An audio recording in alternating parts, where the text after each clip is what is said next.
Mas a ciência nessa hora não interessa, porque a mídia está acima da ciência nessa conservação como um negócio, né? Eu vender o drama e arrecadar para manter o drama. Então o drama tem que, na verdade, tem que ter um final feliz. Ele tem um final feliz filme, e ele é o drama que é o que se conta ali, não é o que a ciência conta. Porque se você for olhar as orientações daí, o CN para eu soltar um animal que saiu por conta de um problema, eu teria que resolver o problema antes. Exato. Então a primeira pergunta é: por que essa onça da natureza? Um conflito, foi atropelado. Você resolveu o problema lá? Não. Então por que você voltou nesse bicho? E aí aquele velho negócio, é muito mais caro eu ficar remediando uma situação do que prevenindo aquela situação. Então, por que eu estou remediando isso aí numa coisa em conta-gotas, no varejo, sendo que o nosso problema é no atacado? Ainda mais ver o ICMBio envolvido com isso. Porque qual que é o problema disso? Ele passa uma falsa ideia de proteção, de conservação, muito falsa.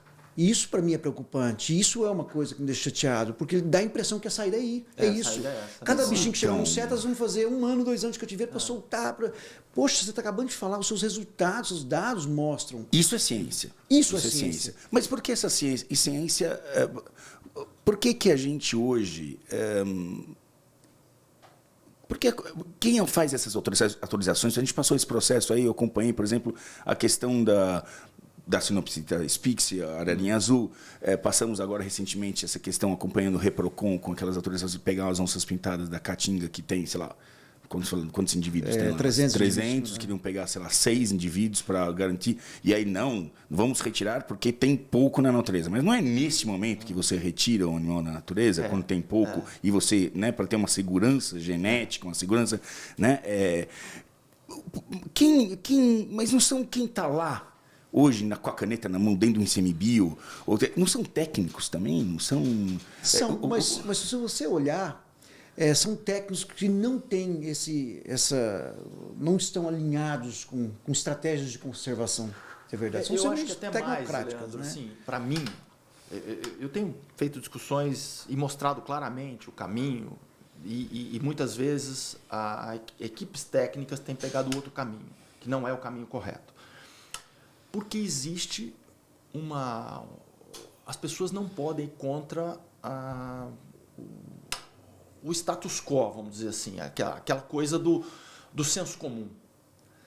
Porque a ciência muitas vezes sai do senso comum. Não é senso comum, cara. Se eu mostro que isso é assim, cara. Você pode estar pensando isso, mas se a ciência mostrou que é diferente, é diferente. Né? Então, por exemplo, eu fui para uma reunião sobre destinação.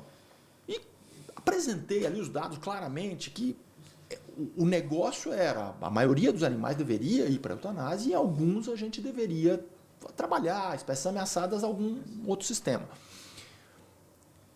Foi claramente pelo governo dito o seguinte: aceitamos tudo, menos isso. Ou seja, nós vamos criar um processo de soltar. Então, se vira, negão. Se vira. Faz aí como soltar de maneira segura, porque nós vamos soltar. Agora, esse negócio de eutanásia nós não vamos fazer, porque o governo é contra isso.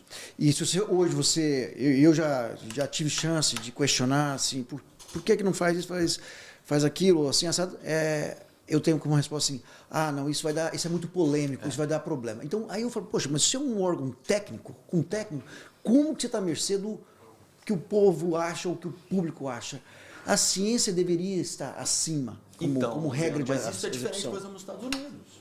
Nos Estados Unidos é diferente, cara. Tem o Wildlife Service deles lá. Se os caras vão lá, vem um urso, o urso tá fazendo realmente tem um problema. Ele olha, avalia e tal, vai lá, dá um tiro na cabeça do urso e acabou. Porque é técnico e todo mundo aceita. Não é só nos Estados Unidos. Eu entrevistei, tive a possibilidade de entrevistar um cara que é assim, tipo um barbante do que é nos vídeos lá para um cara de rinocerontes na África do Sul.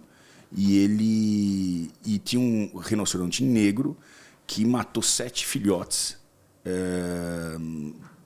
Enfim, lá não é nem na África do Sul, não é nem natureza, né? Porque a gente fala lá são parques fechados, né?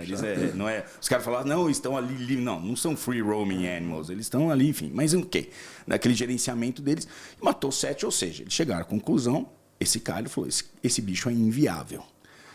transferiu um bicho. Ele não criou esse bicho para isso, tá? Que eu sou contra assim, essas fazendas de criação, mas ele pegou esse animal e levou para uma fazenda de caça e pôs um preço na cabeça, $300 mil, porque conservação se faz com dinheiro. Esse cara é o pica dos rinocerontes lá. Ele falou, eu fui destruído. Começou na porta do nosso escritório, cartazes, ONGs, não sei o quê, até que ele recebeu os caras das ONGs e falei, beleza, faz o seguinte, vocês têm aqui 1 milhão de pessoas, pega $1 de cada uma e deixa o rinoceronte lá.